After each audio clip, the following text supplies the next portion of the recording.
What's goody, what's goody, what's goody, y'all? This is Debbie Cates coming at you live and in color, as you can see. Don't mind the mic is on my hair. You get better reception this way, as far as I know. So I know I've been MIA for a few days. Honestly, I don't need to tell you the TMI, but I wasn't 100%, so I didn't go nowhere. So there was no sense of me putting on another shirt, a clean shirt, if I'm gonna just be in the house. So I just figured, oh yeah, this is my coat.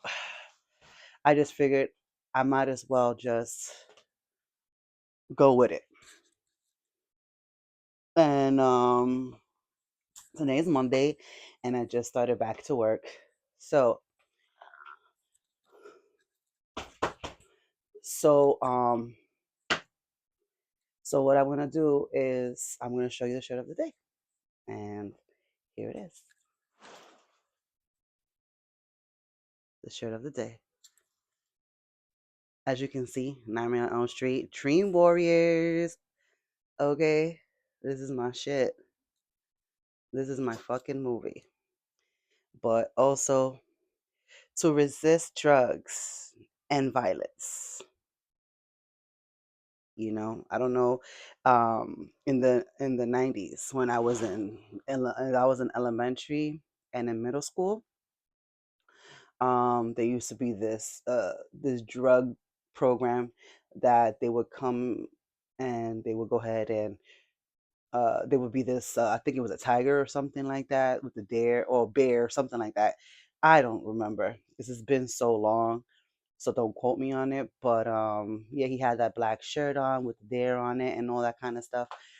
Because it was like basically just say no to drugs, pretty much. It was a drug campaign that they would share with the school, so they would come every week or every other week, and they would go ahead and make a speech. They would hang out with us for a little bit, and they would tell us all this information that we basically needed to know, to let us know, hey, drugs is not the way to go. I don't support other drugs, honestly. I smoke, yes, but mine is grown. Yeah, they do add chemicals and all that because I'm pretty sure you're not gonna get, unless you're growing it yourself, you're not gonna get. They're not gonna tell you what they put in it. But yeah, that's as far as I go.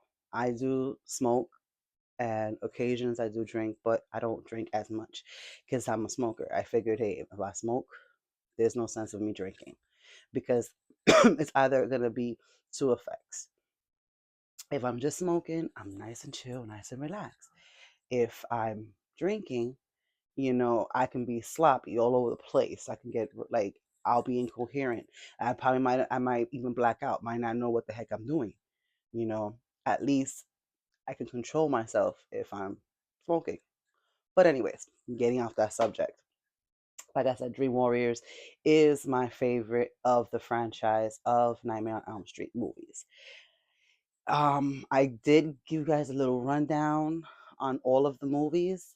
I did, if I remember correctly, gave you um, my ranking of the Nightmare on Elm Street films, but I would probably just do it again, the ranking, just so that way, in case of anything, if I forgot a movie, because I forgot A New Beginning, I did.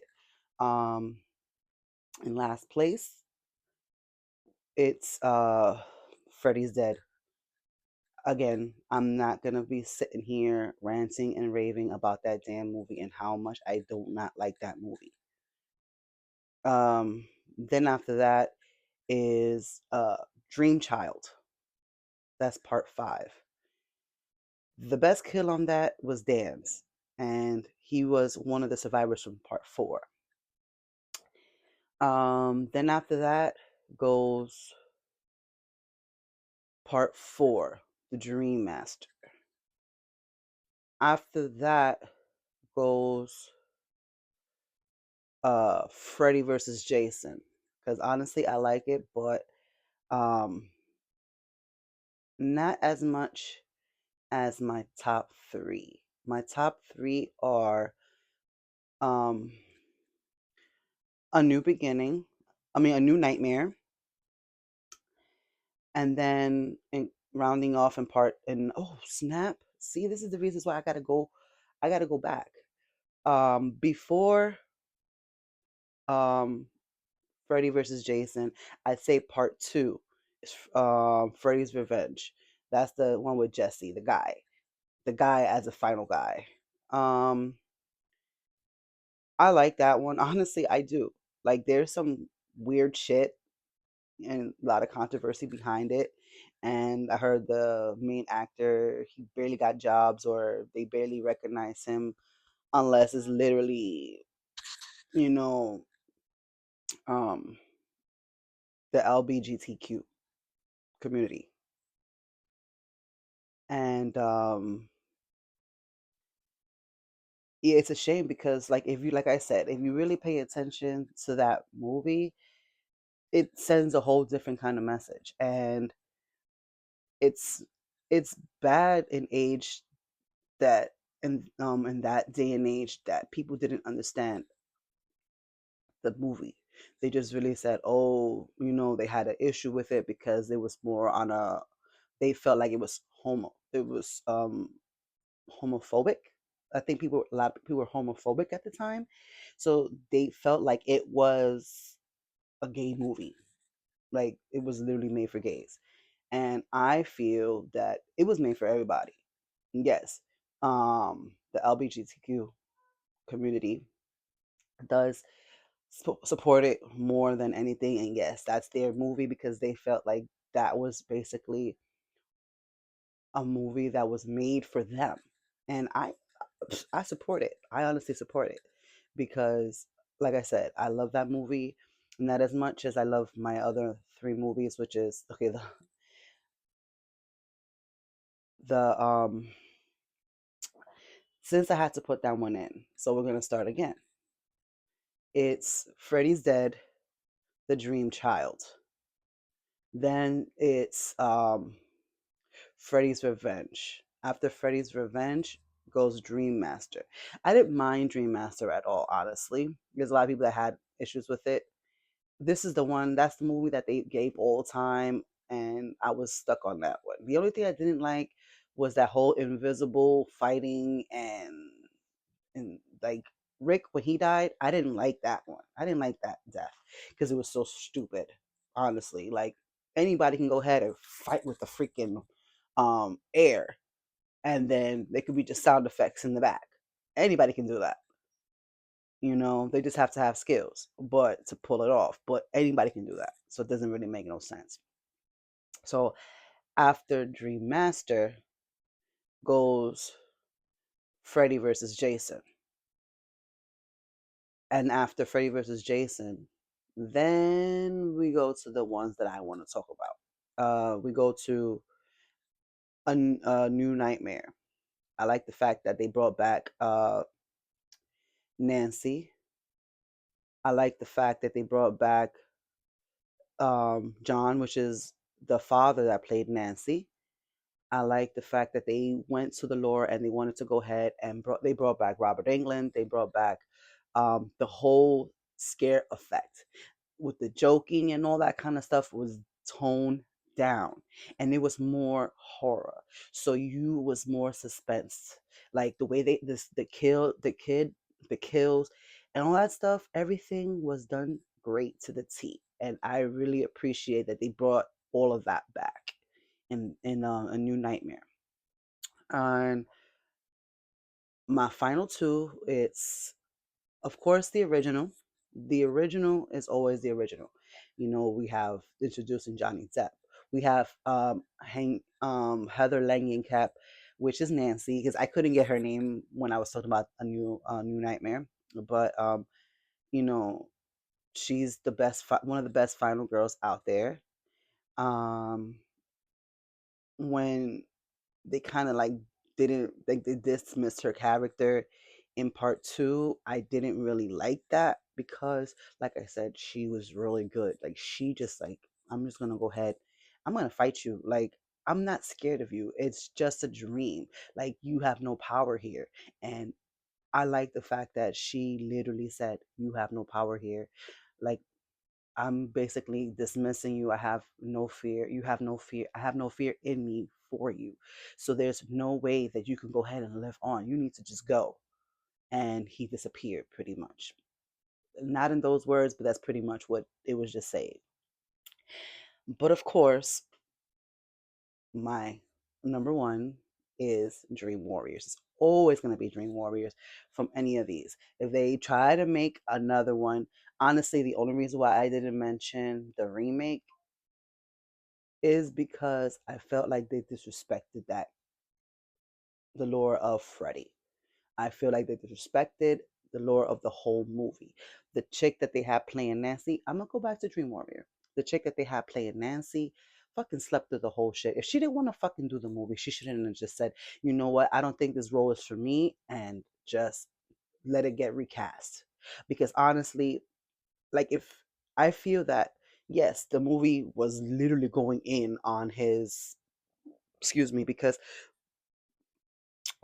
throughout all the Freddy franchise of the Robert Englund ones, they hinted at it. They didn't mention physically, but they hinted at it. They were doing little notes like, all right, put two and two together, you know exactly what the fuck was going on. But no, they had that shit in your face in this one. In the remake. They had that shit in your face. Like, talking about, all this stuff that there was like, did he or didn't he? Yeah, they literally mentioned, yes, this is exactly what happened. He did. Like, really? We know that he did these things. You don't need to keep on saying it. You don't need to keep dwelling on it. Now, what is it? But yeah, the chick that played Nancy, honestly, I felt like she disrespected her as the legacy character. I feel like she disrespected the movie because she shouldn't just say that I didn't want to go and be in this movie because it's not for me. Like, you don't drag yourself in the movie because it's a paycheck. That's exactly what I felt like she just did. And I felt like it disrespected the whole lore of A Nightmare on Elm Street in general. Now, going back to Dream Warriors, like I said in my previous channel, in my previous video, when I did speak about Nightmare on Elm Street, I did say it was my favorite movie. It really is. Like, I can sit there and watch that one constantly. If I fall asleep, I'll literally turn it and go back just so that way I could literally watch it. Um, I like the fact that they actually try to put up a fight. They didn't just sit there, you know. It felt like an adventure. Like, they were really trying to go out there and battle a monster. And I'm glad that they brought Heather Langenkamp back for part three, and that she was basically their mentor, their teacher. It was sad that they ended up killing her off in that one, but yes, it was a great surprise that they actually brought her back for a new nightmare, which basically, Wes Craven literally was like, "Thank you for playing the role of Nancy one last time." And that was basically the open end shut of that franchise. And the only reason why they have a next movie is because it was a collaboration between Freddy and Jason. Besides that, they don't have anything new. He didn't want anything new. And you can't destroy something that he helped build. He's the foundation of um, Nightmare on Elm Street. He's the foundation. Like, when it comes to Nightmare on Elm Street and um the Scream franchise, like, Wes Cravens knew exactly what he was doing. It's just like, I tell people all the time, and it says it in a saying: if it's not broken, why the fuck should you fix it? You know, um after Dream Warriors, Freddy just started doing a lot of jokes and all that kind of stuff, and it was less horror. So when they brought it back for a new nightmare, I was happy because they brought back the fear. They brought back that um can I survive the night? I don't want to go to sleep. Like I'm scared to go to sleep type thing. In 4, 5, and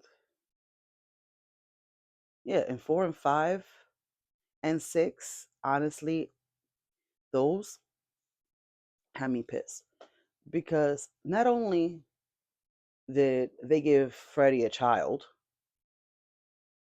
which we all know why the fuck would you give Freddie a child? Not only did they go into the reasons why Freddie's that way, not only did they brought in a nun to play his mother and the reasons how he became to be, how he was born, how he was created. It's you know, like I said, it was more of a joking sense that it was taken serious. And I didn't like it. That's why I had those bottom on my rankings. But like I said, I have nothing against two. It's just the other movies are more my style because I grew up watching those more than anything. Part two is like a stepchild. Not for nothing. It's a stepchild. Like I keep forgetting it. Every time I do my rankings, I always forget about that movie.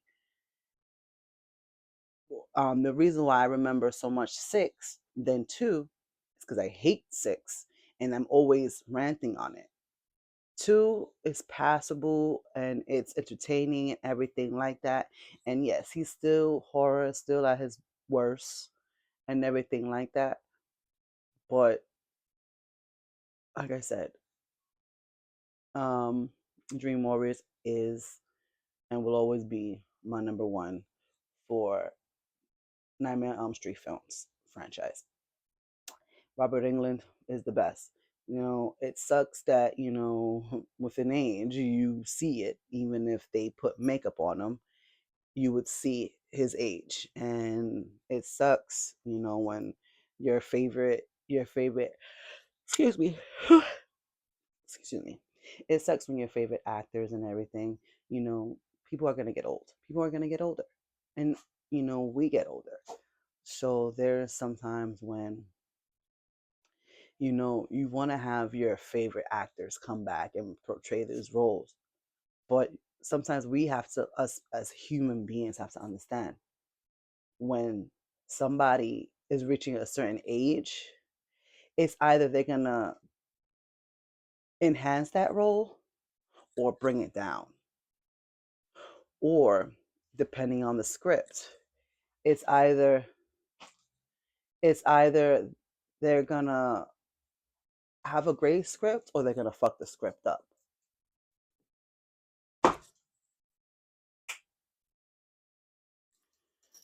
Sorry about that.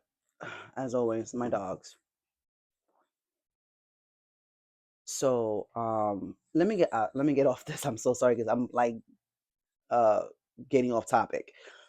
But by the way, I will not be doing a review of Venom 3. I'm gonna be honest with you. A lot of my YouTubers that I follow have basically the same mindset, same concepts of movies that I watched, and I agree most 95% of the times with them because the fact is we have the same opinions on these things. And if three, meaning Cody Leach, Sean Chandler, and 3C Films, I believe, shout out to you three. If they're all basically saying the same shit, why the fuck would I sit there and watch it? Why am I going to waste my time and energy watching a movie that I'm going to get pissed off at the end? I am so tired of getting my hopes up or getting excited or feeling some type of way. And then when I actually sit there and watch it, I'm so pissed off that I get up and walk out. Why should I have to do that? Doesn't make any sense. But yeah, I refuse. I'm not gonna sit there and watch it. I refuse. I'll wait till it gets streamed, and then I'll probably sit there and I'll watch it. But until then, this is Debbie Cake signing off. Peace.